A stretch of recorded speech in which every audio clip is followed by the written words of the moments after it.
दोस्तों, कल्पना कीजिए, दुनिया का सबसे ताकतवर देश रूस, जहां लेनिन और स्टालिन की छाया अभी भी मंडराती है, वहां अचानक बाबा साहेब डॉक्टर भीमराव आंबेडकर का नाम गूंज उठे। राष्ट्रपति व्लादिमीर पुतिन खुद बाबा साहेब को श्रद्धांजलि देते नजर आए और ऐलान कर दें कि रूस में 500 फीट ऊंची बाबा साहेब की प्रतिमा बनाई जाएगी। भारत थर्रा गया, सोशल मीडिया पर आग लग गई।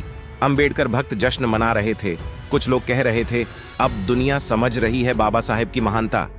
लेकिन दोस्तों, क्या यह सच था या फिर एक बड़ा खेल? आज इस वीडियो में हम उस वायरल खबर की पूरी सच्चाई खोलकर रख देंगे और फिर बताएंगे कि बाबा साहेब ने भारत को क्या दिया जो आज भी हमें गर्व से भर देता है।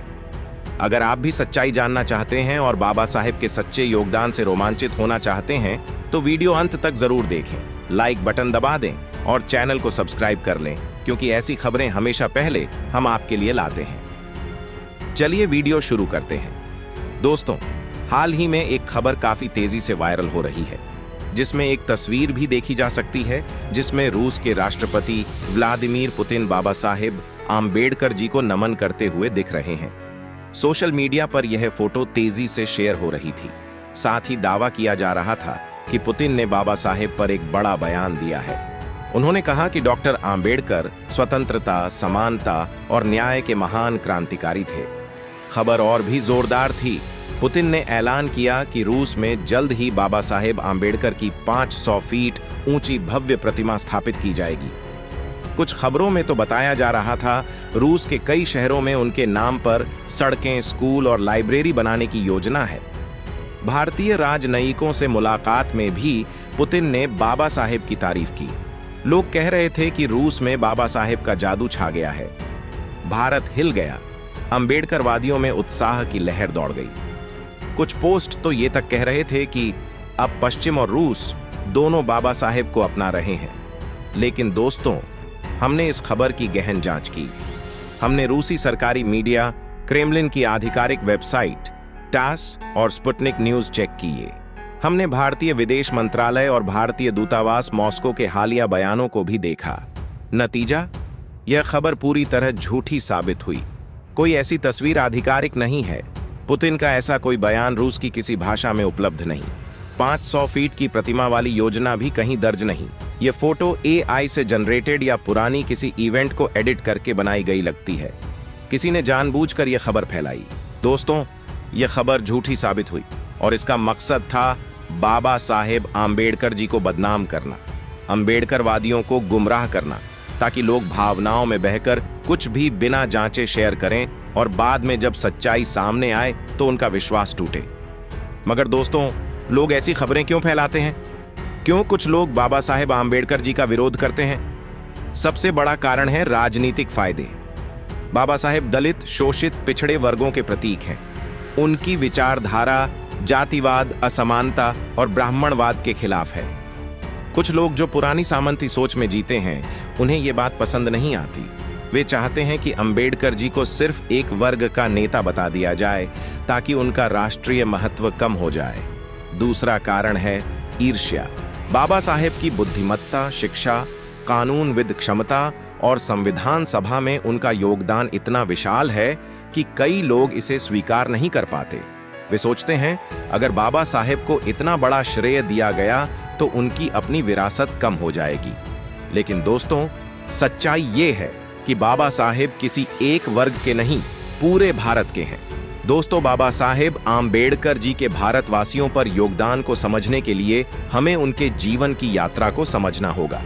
1891 में मध्य प्रदेश के एक छोटे से गांव में एक दलित परिवार में जन्मे भीमराव आंबेडकर ने बचपन से ही जातिगत भेदभाव देखा। स्कूल में उन्हें अलग बैठना पड़ता था, पानी पीने की इजाजत नहीं थी। लेकिन उनकी लगन और बुद्धि ने उन्हें हार नहीं मानी।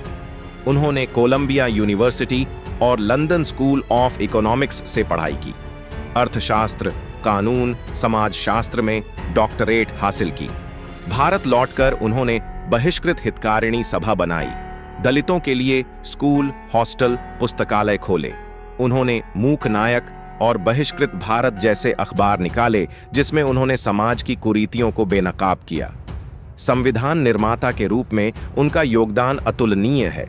वे संविधान सभा के ड्राफ्टिंग कमेटी के चेयरमैन थे। भारतीय संविधान में मौलिक अधिकार, समानता का अधिकार, छुआछूत का अंत, आरक्षण की व्यवस्था, महिलाओं को समान अधिकार, सब कुछ बाबा साहेब की दूरदर्शिता का नतीजा है। उन्होंने हिंदू कोड बिल के जरिए महिलाओं को संपत्ति, तलाक और उत्तराधिकार का अधिकार दिलाने की कोशिश की। श्रमिकों के लिए उन्होंने 8 घंटे काम, न्यूनतम मजदूरी, मजदूर यूनियन का अधिकार जैसे कानूनों की नींव रखी। शिक्षा पर उनका जोर आज भी प्रासंगिक है। उन्होंने कहा था, शिक्षित बनो, संगठित रहो, संघर्ष करो।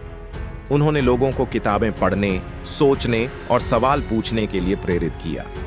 बाबा साहेब का सबसे बड़ा संदेश था कि किसी भी व्यक्ति को कभी भी स्वयं को छोटा नहीं समझना चाहिए। उन्होंने लोगों में आत्मविश्वास जगाया।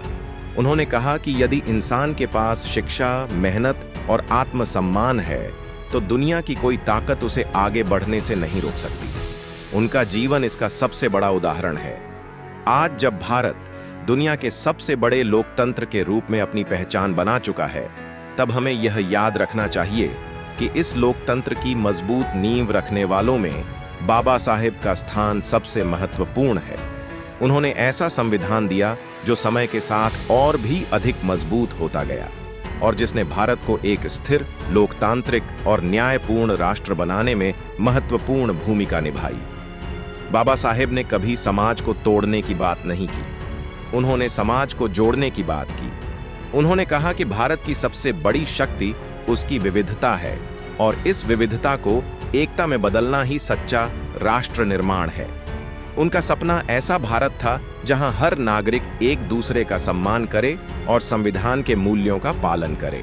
आज की युवा पीढ़ी के लिए बाबा साहेब केवल इतिहास का विषय नहीं है, बल्कि भविष्य की प्रेरणा है।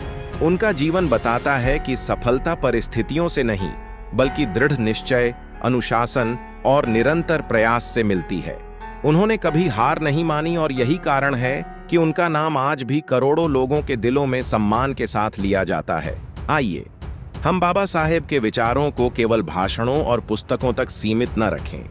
शिक्षा को अपनाएं, संविधान का सम्मान करें, सभी के साथ समान व्यवहार करें और ऐसा भारत बनाने में अपना योगदान दें जहां हर नागरिक गर्व से कह सके कि यह देश वास्तव में समानता, न्याय और मानवता के सिद्धांतों पर चलता है। तो दोस्तों, आपके इस विषय पर क्या विचार है, हमें कमेंट करके बताइए। और अगर वीडियो पसंद आया हो तो वीडियो को लाइक करके चैनल को सब्सक्राइब जरूर करें और बेल आइकॉन प्रेस करें। मिलते हैं किसी और वीडियो में। जय भीम, जय भारत, धन्यवाद।